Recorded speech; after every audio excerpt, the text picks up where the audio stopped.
Hey everyone, and welcome to today's video. So if like me you've lowered your Clubman or F60, so the Countryman that's based on the same chassis, or you're planning on going off-road, your bottom of your engine is protected by this bit of material.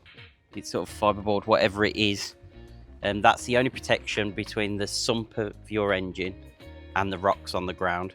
So one of the things I look for, so my car's on air suspension, so yes, I can raise it up and down, but normal driving, I don't want to keep raising it up or down for every little bump in the road, etc.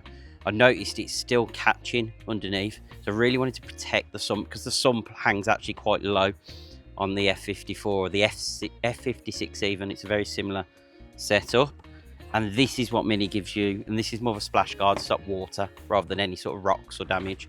So what I've actually done is gone for an aftermarket solution, which is the M7 sump guard. Now it's solid metal. I'll put a picture on the screen now because I've actually already fitted it to the car.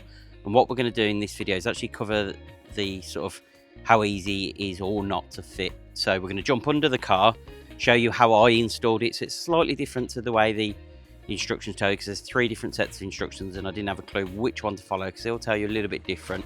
So I've fitted it the way I've fitted it. Feel free to have a look, and this will work on both the Countryman, the F60, and the F54 Clubman. So if you're looking, just give that extra level of protection under your car for your sump, this will do it for you. See under the car, obviously I've got no splash guard. This here, so this front beam fits in, so where your stock intercooler fits there, there's a little slot behind that, and that bolts in place. Now I've got an aftermarket AirTech intercooler, so this was tricky to get this in place. I did have to give some gentle persuasion in this corner just to get this bar in, but everything seems to be good on that. I have nipped this up because this was leaking, in case anyone spots all the oil here. And then if you come to the back, you can see I've slotted from behind these 2 bolts. So if you look where the exhaust comes down, you've got 1, 2, 3, 4 slots. It's the end slots there that fits into. I have a feeling this is going to be really tricky to show on camera how to fit, but I think what you do is basically slide it in between this bottom of the intercooler and the bottom of the bumper here. Then you can do these bolts up and these at the back. These are going to be the trickiest because you've got to get the spacer on and then those done up, but that's something to bear in mind. But I think we're just going to give it a go. It's not the most in-depth install video because it's just been one of those that's a bit tricky, but I'm giving it a go because I want to protect. You can see this has obviously had a bash before it was lowered by me. This is when it was stock and someone else owned it, and it's been welded up. I've already scraped the bottom of this, and you can see signs of scrapage under the car, so this splash guard is going to be perfect.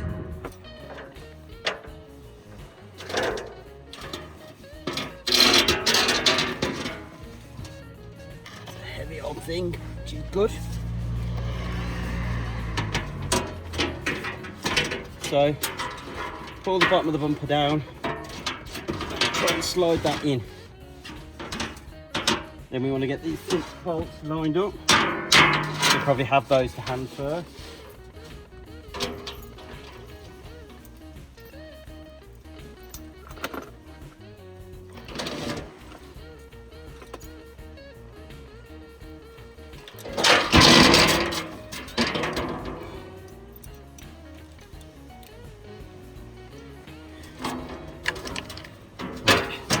Go for number 2.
Okay, that's the first bolt on. If we squeeze round,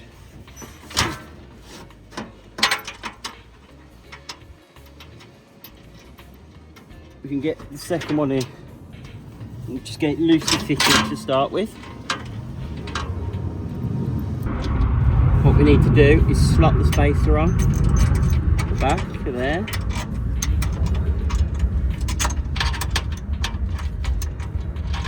Then get the washer on. The thing that worries me is these bolts are going to hang down, get caught.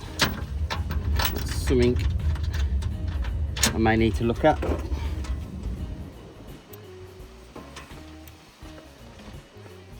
So again, spacer in. This is obviously to space it away from the bottom of the engine, I'm guessing.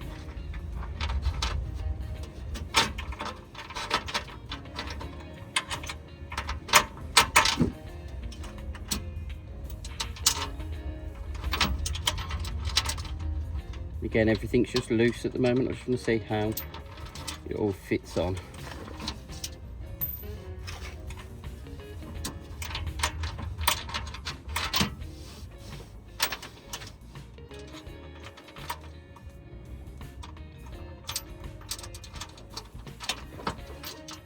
Reposition myself.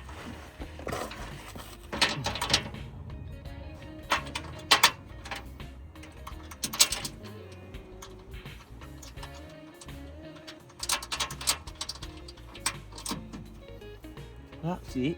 So that much is going to stick down, which just seems a lot.